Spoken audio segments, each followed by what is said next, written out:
Olá, boa tarde. Vamos começar hoje nosso módulo 2, Geologia, começando a trabalhar como formação do planeta Terra e estrutura geológica, tá bom? Há mais ou menos entre 14 e 13 bilhões de anos atrás, houve a explosão de uma singularidade que deu origem ao universo inflacionário, ou seja, o universo que está sempre em expansão. No meio desse trajeto do surgimento do universo até o tempo presente, houve a formação do nosso Sol há 4,6 bilhões de anos atrás, aproximadamente.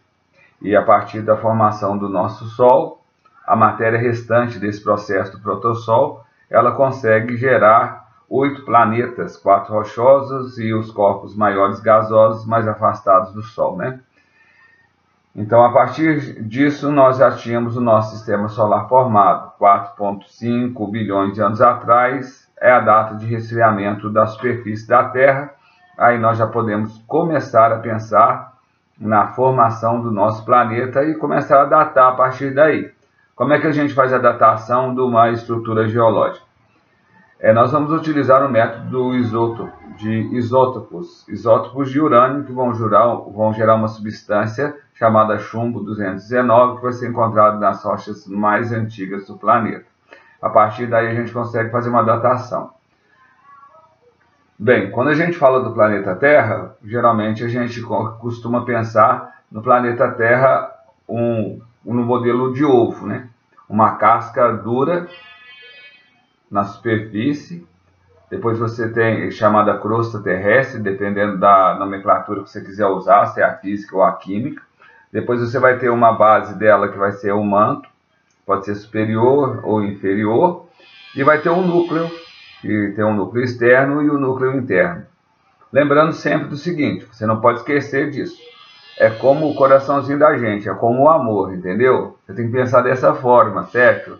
Que enquanto mais profundo estiver, mais denso, mais cristalizado e maior a pressão vai ser. E as temperaturas serão muito mais elevadas.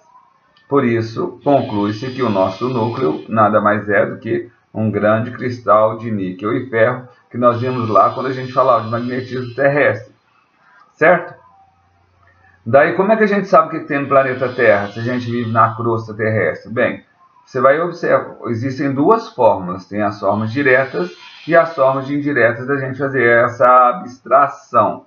Da forma direta é o que a gente vê. Por exemplo, um vulcão está expelindo magma. Se está expelindo magma, logo, o que tem abaixo da crosta seriam rochas derretidas. E o método indireto? Observação direta dos materiais, estudo da atividade sísmica, por exemplo, para a gente saber como é que vai ser o comportamento. A gente sabe que não dá para parar uma catástrofe como um grande terremoto ou um grande tsunami, mas aquilo que não dá para a gente poder resolver posteriormente, dá para a gente prever através de estudos sísmicos, por exemplo.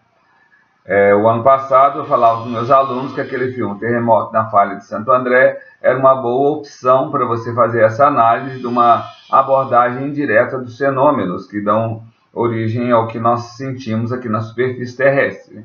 Primeiro é feita uma pesquisa, um trabalho de longo tempo para saber o comportamento desses grandes blocos rochosos chamados placas tectônicas. E nas áreas de toque, nas áreas que nós denominamos de áreas instáveis, nós vamos saber como é que está comportando, como é que serão os terremotos, qual será a sua magnitude a médio e longo prazo.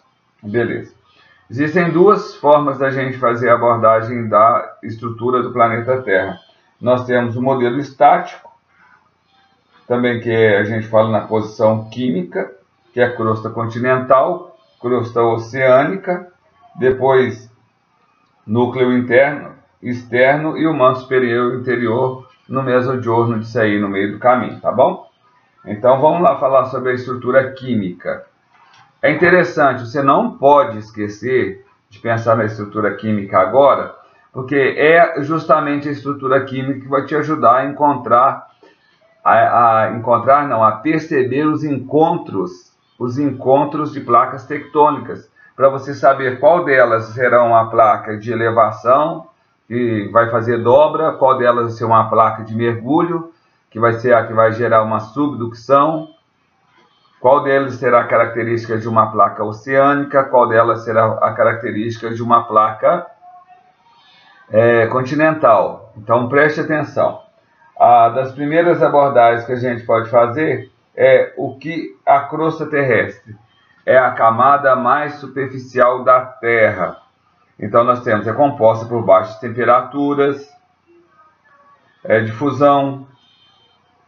A crosta continental, ela é formada por uma mistura de sílica e alumínio, por isso ela também é chamada sial. Ela é menos densa, por isso a partir dela vão surgir as rochas graníticas. E a crosta oceânica, ela é formada por sílica e magnésio. Então ela vai gerar as rochas basálticas. Rocha magmática, granítica, rocha magmática, basáltica. Como é que eu vou diferenciar as duas? Posteriormente, nós veremos que a diferença entre as duas está locada na forma que os cristais se organizam. Sempre que for uma rocha granítica, o resfriamento dele foi lento dentro da Terra. Então, os cristais cresceram. Sempre que for uma rocha basáltica, ela será magmática, basáltica e extrusiva, porque haverá um resfriamento rápido e os minerais serão grãos pequenos. Se você observar a estrutura de um basalto, posteriormente eu vou servi-los com algumas imagens, vocês poderão ver que são grãos minerais pequenos. Se você olhar a estrutura do granito, grãos minerais grandes. Então você vai pensar que a crosta oceânica, ela é uma crosta jovem, construída geralmente em áreas de separação de placas. Por isso, o movimento de separação também é chamado de movimento construtivo, porque constrói placas novas. Diferente do encontro de convergência, que será um encontro destrutivo, que vai gerar o quê? Destruição de placa, certo? Veremos isso depois. Então vamos lá, o manto é camada intermediária, 83% do volume da Terra, 65% da massa total dela. Se você for observar, à medida que nós vamos mergulhando em direção ao núcleo, a densidade dos corpos vai aumentando. Constituído em materiais ricos em ferro e se divide em manto superior manto superior em contato com a crosta e inferior em contato com o núcleo. Se você observar aí na página 21, posteriormente no modelo dinâmico mecânico, você vai ver que entre uma camada e outra da Terra nós teremos as descontinuidades. Nós vamos explicar com calma depois. E o núcleo, 16% do volume da Terra, 32% da massa, constituído de cristais de níquel e ferro, aproximadamente a 7.000 quilômetros tem aproximadamente 7.000 quilômetros de diâmetro. O núcleo compõe 16% do volume da Terra, mais equivalente a 32% da sua massa. Ou seja, olha o que eu falei. Quanto mais profundo, mais quente, mais denso, mais cristalizado. Por isso que o núcleo interno é um cristal de níquel e ferro. Ponto, pontinho. Agora a composição física, ela acompanha a mesma coisa. O que você não pode esquecer? Quando eu falo crosta terrestre, eu estou falando da crosta oceânica, estou falando da crosta continental.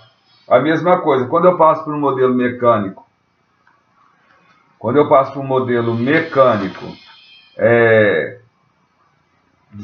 modelo mecânico dinâmico, aí nós vamos mudar o nome, mas fica a mesma coisa. Nós vamos trabalhar com o que nós chamamos de litosfera. A litosfera é a camada mais externa da Terra, com cerca de 70 km de espessura. Está localizada abaixo dos continentes e áreas oceânicas. A litosfera é caracterizada por velocidades e propagação de ondas sísmicas. A astenosfera é como se fosse o manto superior. A mesosfera é como se fosse o manto. E a endosfera seria o que nós definimos o núcleo, certo? Daqui a